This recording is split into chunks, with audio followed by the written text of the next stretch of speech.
थोडं इथं क्लिअरली दिसते, तुम्ही बघू शकता हे कलम केलेलं आहे इथं. तुम्हाला इथं क्लिअरली दिसत असेल, हे बघू शकता इथं आपण हे वेगळं आहे आणि वरून आलेलं बूड वेगळं आहे, जे की आता चांगलं चिटकून बसलेलं आहे. त्याच्यानंतर मग ह्याच्यातून केशर आंब्याचं झाड आपलं तयार केलेलं आहे. Hey guys, good morning, welcome back to our new blog. नवीन ब्लॉगमध्ये तुमचं स्वागत आहे. तर आजचा ब्लॉग आपण आपल्या घरासमोरच्या ऑर्गॅनिक प्लॉटमधून चालू करतोय, जे की त्याला आता पाणी देण्यासाठी चालू आहे आणि योग्यरित्या तो आलेला आहे. समोर बघू शकताय इथं आपले वांगे आहेत, शेजारी कोथिंबीर होती ती आता खराब झालेली आहे, तर आपण लगेच तिथं दुसरी लावून घेतलेली आहे. त्याच्याबरोबर त्या शेजारी टोमॅटो आहेत आणि त्या शेजारी मिरच्या आहेत. तर वांगी, टोमॅटो, मिरच्या हे लॉंग लास्टिंग आहेत आणि कोथिंबीर आहे ते लगेच संपते. तर त्यासाठी आपण इकडं बघू शकता लगेच आपण तिकडे लावून घेतलेलं आहे. त्याचबरोबर इकडं आपण रिकामे दंड सोडलेले आहेत, त्याच्यामध्ये पण इथं गाजरं असतील, मेथी असतील ते लावून घेतलेले आहे. आणि इथं बघू शकताय मेथी एकदम व्यवस्थित प्रकारे उगवून आलेले आहे, जे की आपल्याला खाण्यासाठी भाजीपाला लागतो तो बऱ्यापैकी आपण घरीच पिकवतो. कारण की आजकालच्या प्रदूषित दुनियेत जे की कोणत्या प्रकारचा भाजीपाला येतो आपल्याला माहीत नसतं, कारण की कोणतं पाणी वापरतात, किती खत वापरलेलं असतं. कारण की आजकाल लवकर येण्यासाठी GA स्प्रे घेतात त्याला, जे की खूप हानिकारक असतात. तर त्यासाठी आपण जेवढं घरी आपल्याला करता येईल तेवढं आपण घरी करतोय. आणि जे लावलं आहे आपण ते एकदम योग्यरित्या वाढलेलं आहे, समोर तुम्हाला दिसत असेल. तर काही शेतात जाण्याआधी आपल्याला थोडंसं घरचे जे टास्क होते ते कंप्लीट केलेले आहेत. इकडे बघू शकताय आपला ऑर्गॅनिक भाजीपाल्याचा प्लॉट आहे, जो की चांगला वाढतो. त्याला पाण्याची गरज होती तर आपण पाणी दिलेलं आहे आणि जास्त पण पाणी देत नाही, जेवढं पाहिजे निळ आहे तेवढंच पाणी देतो. आणि इकडं नवीन भाजीपाला लावलेला आहे, तो पण चांगल्या पद्धतीने उगवत आहे. तर आता शेतात जाऊन आपल्याला काय टास्क आहेत त्या बघायच्या आहेत. तर काहीच शिंकत आपण आपल्या शेतामध्ये पोहोचलोय, कारण की शिंकांचं प्रमाण एवढं होतं ना आज काय सांगू नका ना. आता पण थोडंसं ते आहे, पण ठीक आहे. आणि आज आपल्या शेतामध्ये थोडासा रिलीफ डे आहे आज वर्कर्सना, कारण की जे वर्कलोड असतो त्याच्यातून थोडंसं सुटका मिळण्यासाठी आज त्यांचं रिलीफ डे आहे आणि थोडंसं पार्टीचं नियोजन आहे. तर शिंकत थोडं जेवण केलं आणि त्याच्यानंतर आपण आपले जे टास्क चालू आहेत तिकडं थोडंसं आढावा घेण्यासाठी आलो आपण, जे की आज रिलीफ डे असल्यामुळे त्यांना सुट्टी असल्यामुळं जास्त काही टास्क नाहीत. जो आपण देशी वाणाचं गहू पेरलं होतं तो चांगल्या पद्धतीने उगून आलाय आणि त्याला आता पाणी द्यायला चालू आहे. समोर बघू शकताय हे अशा पद्धतीने आपण सारे ओढून गहू लावला होता, आता चांगल्या पद्धतीने उगून आला आहे आणि त्याला पाणी द्यायचं काम चालू आहे. निम्मी साईड झालेली आहे, इकडची साईड बाकी आहे, जे की आत्ता लंच ब्रेक झाल्यानंतर ते कंटिन्यू करतील. आणि दुसरे टास्क म्हणजे आपल्या द्राक्ष बागेवरती फवारणी आहे. तर दुसरं काय जास्त विशेष काय नाही आपल्या फार्ममध्ये. तर इकडं बघू शकताय ज्वारी, जे की एकदम चांगल्या पद्धतीने उगवलेली आहे. त्याच्यासमोर इकडं गहू आहे, जे की दोन्ही आपण गहू असेल ज्वारी असेल दोन्ही पण आपण घरी खाण्यासाठी वापरतो. जे महत्त्वाची कामं होती ते बऱ्यापैकी उरकत आलेले आहेत. जसं की आपण पेरणी बघितलं असेल, त्याच्यानंतर त्याच्यावरची प्रोसेस असेल, कोळपणे असेल, त्याच्यावर कोणते स्प्रे घेतो आपण, कांदा कशा पद्धतीने पेरला जातो, हार्वेस्टिंग कशी केली जाते, कांद्या पेरणीचे प्रकार म्हणजे आपण लेडीजकडून जे लावून घेतो, त्याच्यानंतर विस्कटायची पद्धत असेल, ट्रॅक्टरने पेरायची पद्धत असेल, हे बऱ्याच पद्धती आपल्याला माहीत झालेल्या आहेत. मग ते कसं असते, बेस पक्का झाला ना पुढं काही अडचण येत नाही. त्यामुळं थोडं लेट लागला चालेल, पण बेस पक्का करायचा, मग हळूहळू त्याच्यावर पावलं टाकायला सुरुवात करायची. तेच आपलं चालू आहे. त्याच्यामुळं माझ्या या जर्नीमध्ये तुम्ही सहभागी व्हा. नवीन असाल तर जरूर चॅनलला सबस्क्राईब करा आणि काय सजेशन असतील तर अवश्य कमेंट बॉक्समध्ये किंवा आपल्या व्हॉट्सअप ग्रुपवरती तुम्ही सांगू शकता, त्याची लिंक डिस्क्रिप्शनमध्ये आहे. तर मित्रांनो, आपण थोडं आपल्या आंब्याच्या बागेत जाऊया आणि थोडी माहिती घेऊया. इकडं बघू शकताय हा आपला आंब्याचा प्लॉट, जो की चांगल्या पद्धतीने वाढतोय आणि यावर्षी त्याला आपण जितका आंबा येईल झाडाला तेवढं आपण धरणार आहे, कारण की परिपक्व तेवढे झालेले आहेत आपले झाडं, जे की 2 वर्ष झालेले त्याला लावून. आणि बघू शकता चांगल्या पद्धतीने फुटतो आणि ह्याच्यातूनच पुन्हा जो मोहर असतो तो बाहेर येतो. तर अजूनपर्यंत तर काय आलं नाही, पण जे आपले मोठे आंबे आहेत त्याला चांगल्या पद्धतीने आता सर्व फांद्यावरतून मोहर बाहेर येत आहे, पण याच्यातून अजून काही चिन्ह नाहीत. तर आय होप की लवकरात लवकर याला पण लागेल आणि त्याच्यानंतर मग आपण यावर्षी थोडंफार आंब्याचं पीक घेणार आहे आणि पुढच्या वर्षीपासून प्रॉपर याच्या ट्रीटमेंट चालू करून आंब्याचं उत्पादन आपण घ्यायला चालू करणार आहे. कारण की हे सध्या 2 वर्षाचे झालेले आहेत आता झाडं आपले आहेत ते. आणि मेन जे रोग असतात त्याच्यावरती बघू शकताय तुम्ही, हे असं पानं खाणं, भुरीचा रोग येणं, तुडतुडे असेल, फळमाशी असेल, असे कॉमन रोग आहे त्याच्यावरती, बाकी जास्त काही नसतं. ज्यावेळेस मोहर येतो त्यावेळेस आपल्याला काळजी घ्यावी लागते, कारण की जो मोहर असतो तो गळून जातो तुम्ही बघत असाल आंब्याला मोहर लागल्यानंतर गळीचं प्रमाण खूप असतं, तर तेवढी आपण काळजी घेतली आणि त्यानंतर जसं मोहर मोठं होतं, जसे आपला आंबा असतो तो ज्वारीच्या दाण्या एवढा किंवा बोरा एवढा होतो हळूहळू, तेवढा झाल्यानंतर मग थोडी चिंता मिटते. त्याच्या आधी थोडं आपल्याला भरपूर काळजी घ्यावी लागते. तर आंब्याबद्दल माहिती घ्यायची झालं तर महाराष्ट्रात साधारणतः सॉरी गाईज, सकाळपासून हेच चालू आहे फक्त. तर आंबा हा साधारणतः 4000 वर्षापासून आंब्याचं पीक घेतलं जातं, म्हणजे तेव्हापासून हे झाडं अस्तित्वात आहेत. आणि साधारणतः 4-4.5 लाख हेक्टर एवढं क्षेत्र आंब्याच्या लागवडीखाली आहे. आणि त्याच्यापासून साधारणतः 11 ते 12 लाख मेट्रिक टन उत्पादन निघतं, असं आपल्या म्हणजे डेटाबेसमध्ये आहे, जो की आपण गुगलवरती सर्च करतो. तर असे प्रत्येक पिकाबद्दल माहिती घेणं गरजेचं असतं. त्याचं उत्पादन किती निघतंय, त्याचं रेट्स कसे असतात, कधी खालीवर होतात, हायमध्ये कधी असतो, लोमध्ये कधी असतो, हे आपल्याला चेक करूनच ते पीक आपण लावलं पाहिजे. आणि त्याच्यानुसार मग मार्केटिंगचं आयडिया आपल्याला येते की कोणत्या महिन्यात त्याचं कटिंग करायचं, कधी हार्वेस्ट करायचं, हे त्याच्यानुसार आपण ॲडजस्ट करू शकतो. जर कोणतीही माहिती न घेता रँडमली लावलं तर आपल्याला थोडंफार नुकसानीचे चान्सेस जास्त असतात. तर मित्रांनो, इकडं तुम्ही बघताय ही जी लाईन आहे, त्या लाईनमधील आंब्यांची हाईट एकदम छोटी राहिलेली आहे ॲज कम्पेअर टू इकडचे आंबे. असं का झालेलं आहे, जे की आपण पूर्ण प्लॉट जेव्हा लावून घेत होतो तेव्हा सर्व झाडं आपण लावून घेतली होती, पण काही कारणास्तव हे जे झाडं आहेत ते खराब झाली, वाया गेली, जळून गेली, त्यामुळे ते आले नाहीत. त्याच्यानंतर आपण रिप्लॅन्टिंग केलं, यांचं पाठीमागून लावले, त्याच्यामुळे ही जी हाईट बारकी राहिलेली आहे. त्याच्यामुळं इकडच्या झाडांची हाईट आणि इकडच्या झाडांची हाईट मॅच होत नाही, पण साधारणतः 1-2 वर्षामध्ये हे झाडं सुद्धा या झाडांना मॅच करतील. तर हे जी रोपं होती ते आपण टोटली पूर्णपणे घरी तयार केलेले आहेत. साधारणतः याच्यामधलं अंतर 16x8 वरती आपण लागण केलेलं आहे. आणि तुम्हाला हे अंतर जास्त वाटत असेल, पण हे थोडं मोठं झाल्यानंतर हे भरून येतं, त्यासाठी आपण जास्त अंतर ठेवलेलं आहे. तर हे जी रोपं होती आपण पूर्णपणे घरी तयार केली, म्हणजे कोय जे आंब्याची असते ते आपण पिशवीमध्ये भरली, माती भरली, त्याच्यामध्ये कोय लावली, मग त्याच्यानंतर रोपं तयार केली. आणि ते कोयीपासून जे तयार होते रोपं ते जर डिरेक्टली लावले तर ते याला आंबे येत नाही. मग त्याला आपण काय करतो, कलम करतो म्हणजे काय, इकडे बघू शकता. आता समजा हे कोयीपासून लावलेलं झाड आहे पण त्याला आंबे येत नाहीत, तर आपण काय करायचं, इथून कट करतो आपण आणि त्याच्यानंतर जे आपलं कलम भरायचं आपल्याला, म्हणजे केशर असेल, हापूस असेल, रत्न असेल, कोकणी असेल, असे बऱ्याच व्हरायटी आहेत. त्याच्यातील कोणतं आपल्याला कलम भरायचं, त्या झाडाची फांदी घ्यायची आणि आपण जिथून कट केलेलं आहे, आता समजा हे इथून कट केलेलं आहे, तर जिथून कट केलं तिथं ती फांदी जोडायची, त्याला वरून प्लास्टिकचं आवरण लावतात.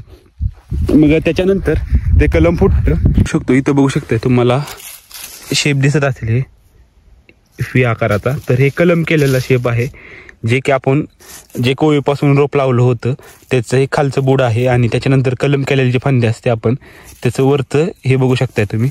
तर हे कलम केलेलं त्याच्यामध्ये आपण जे फांदी लावतो त्यानंतर प्लास्टिकचं आवरण दिल्यानंतर पॅक करतो आणि बघू शकताय हे त्याच्यानंतर अशा पद्धतीने हे केशर आंब्याचं रोप तयार झालं आपलं, जे की आपण कोळी कोणत्या पण ह्याची लावू शकतो, हापूस असेल, केशर असं कोणत्या पण ह्याची कोळी लावायची. त्याच्यानंतर मग त्याच्यापासून तयार झालेलं कट करून आपल्याला ज्या कलमाचे रोप तयार करायचे ते कलम आपण त्याच्यामध्ये भरायचं आणि त्याच्यानंतर मग ते रोप चांगल्या पद्धतीने फुटून आली मग आपण ते व्यवस्थित प्रकारे आधी जमिनीची मशागत करून घ्यायची, खड्डे घ्यायचे, खड्ड्यामध्ये खत टाकायचा आणि त्याच्यानंतर हे असे इथं अंतर घेऊन मोजमाप करून खड्डे घ्यायचे, त्याच्यानंतर खत भरून मग आपण आंब्याची रोपं लावून घ्यायची. थोडं इथं क्लिअरली दिसते, तुम्ही बघू शकता हे कलम केलेलं आहे इथं,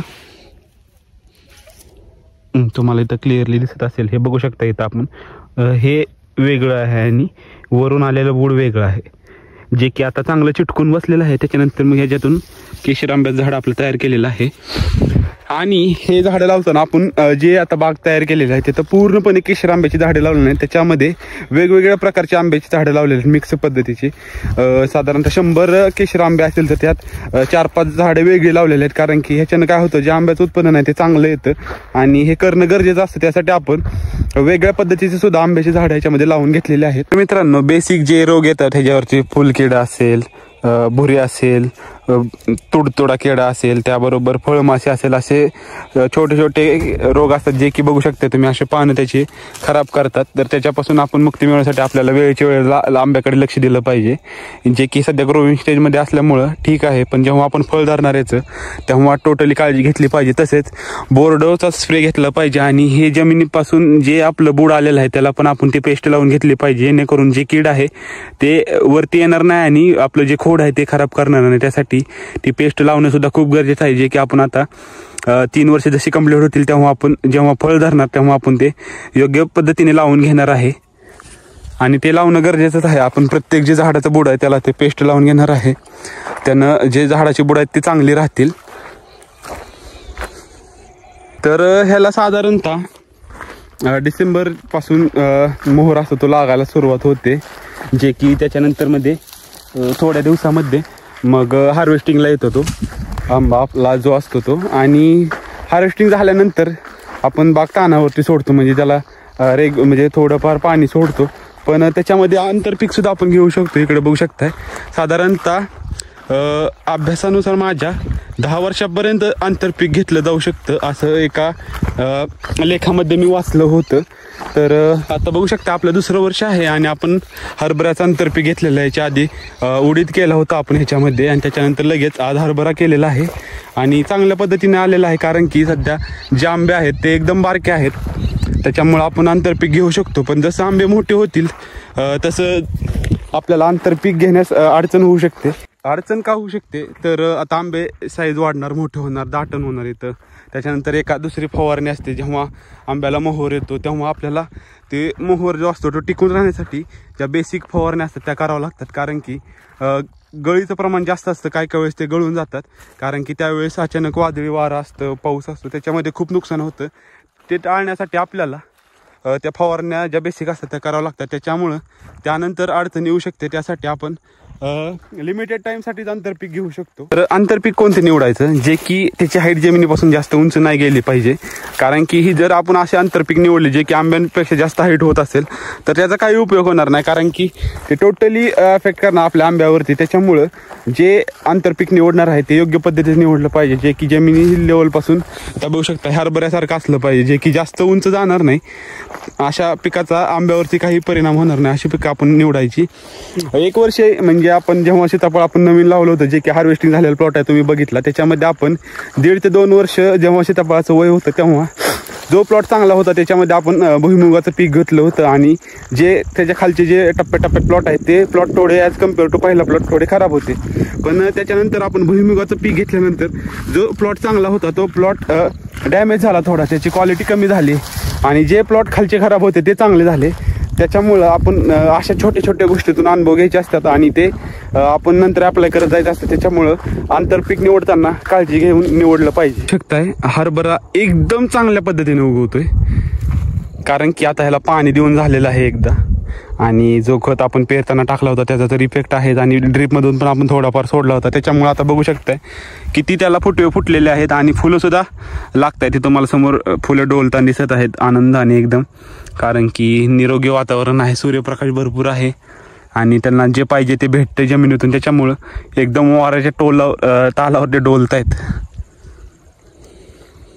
तर तुम्ही जर शेती करत असाल, आपले जे सबस्क्रायबर आहेत जे बघतायत व्हिडिओ, बऱ्यापैकी जण करत असतील नसतील, पण जे करत असतील त्यांनी ना अनेक पर्याय उपलब्ध केले पाहिजेत उत्पन्नाचे. त्यानं काय होईल, जर त्या महिन्याला जर 2 महिन्याला काहीतरी आपण इन्कम सोर्स चालू ठेवला तर आपला खर्च पण भागेल आणि एका पिकावर अवलंबून राहता त्या पिकावर जास्त लोड येणार नाही, कारण त्या पिकाच्या हार्वेस्टिंग नंतर त्याचं जे उत्पन्न निघणार आहे त्याच्यावर आपण टोटली डिपेंड न राहता बाकीच्या पिकातून कसं आपल्याला उत्पन्न काढता येईल हे बघितलं पाहिजे आणि त्याच्याबरोबर जोड व्यवसायावर जोर द्यायला पाहिजे, कारण की फक्त शेतीवर आपण मोठं होऊ शकत नाही. शेतीतला खर्च शेतीतच जातोय, त्याच्यात आपण सेव्हिंग करू शकत नाही. त्याच्यामुळं जोड व्यवसाय काय करू शकतो का याचा विचार केला पाहिजे. तर मित्रांनो, अशाच आपल्या लर्निंग स्टेजमध्ये मी बऱ्याचशा गोष्टी शिकतोय आणि त्या तुम्हाला शेअर करतोय आणि तुम्हाला काही एक्स्ट्रा नॉलेज असेल तर तुम्ही पण ते शेअर करू शकता आणि आपलं एकमेकाचं नॉलेज आपण वाढवू शकतो. त्यामुळे तुम्हाला पण काय माहिती असेल तर तुम्ही अवश्य कमेंट बॉक्समध्ये किंवा आपल्या व्हॉट्सअप ग्रुपवरती तुम्ही सांगू शकता, त्याची लिंक डिस्क्रिप्शनमध्ये आहे. तर बाग जेव्हा आपण पीक लावतो एखादं कोणतंही असू द्या, मग ते जर चांगलं असेल, त्याला चांगला रेट भेटला तर त्याच्यापासून आउटपुट आपल्याला चांगलं भेटलं तर नक्कीच प्रत्येक शेतकरी खुश होईल आणि उत्पन्नाचा सोर्स वाढवण्यावर तेवढा जोर दिला पाहिजे. कारण की एका ह्याच्यावर अवलंबून कधीच नाही राहिलं पाहिजे. जेवढं शक्य तेवढं आपण हँडल करू शकतो तेवढं आपण वाढवायला पाहिजे, कारण की तरच आपण कुठेतरी जाऊन प्रॉफिट कमवू शकतो. आपल्या द्राक्ष बागेवरती आता स्प्रेचं काम चालू होईल, जे की औषध तयार करून आपला ट्रॅक्टर येत आहे.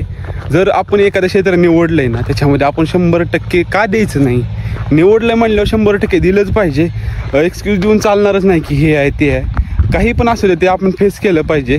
कारण की ते क्षेत्र निवडलं आपल्याला त्याच्यामध्ये टॉप करायचं असेल तर कारणे देऊन चालणार नाही. ते आपण का चुकतोय त्याच्यावरचे सोल्युशन काय असेल ते आपण काढले पाहिजे. तर इकडे बघू शकताय आपला हा सोन्या आहे, जो की आपल्या बागेवरती स्प्रे करण्यासाठी निघालेला आहे.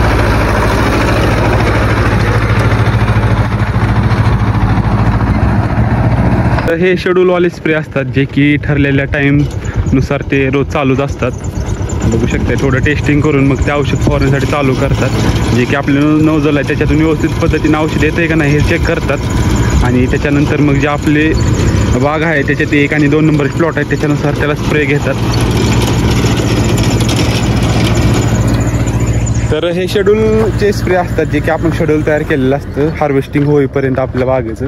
त्याच्यानुसार मग ते आपण रोज असेल, 1 दिवसात असेल, 2 दिवसात असेल ते स्प्रे घेत असतो. काहीच बघू शकता आपली जी मिल्किंग प्रोसेस असते संध्याकाळी आपली जनावर चरून आल्यानंतर ती झालेली आहे इथं बघू शकताय. आणि त्याचबरोबर आपले जे मांजर आहेत आपण शेतामध्ये पाळलेली, त्यांना आपण रोज सकाळ संध्याकाळ दूध ठेवतो, तर त्यांचं ते आस्वाद घेण्याचं काम चालू आहे. बाकी जे फवारताना थोडा ट्रॅक्टरचा आपला बिघाड झाला होता त्याचं काम चालू आहे. तर या व्हिडिओमध्ये आपण थोडं आंब्याबद्दल माहिती घेतली. तर असंच इथून पुढं आपल्याला लर्निंग स्टेजमध्ये जे आपण नवीन शिकत जाणार आहे त्याच्याबद्दल माहिती अपडेट करत जाणार आहे. त्याचबरोबर तुम्हालाही काही एक्स्ट्रा माहिती असेल तर तुम्ही आपल्या कमेंट बॉक्समध्ये किंवा आपल्या व्हॉट्सअप ग्रुपवरती सांगू शकता. तर हा व्हिडिओ तुम्ही शेवटपर्यंत बघितला त्याबद्दल मी तुमचा मनापासून आभार आहे. भेटू एका नवीन व्हिडिओमध्ये, तोपर्यंत थँक्यू.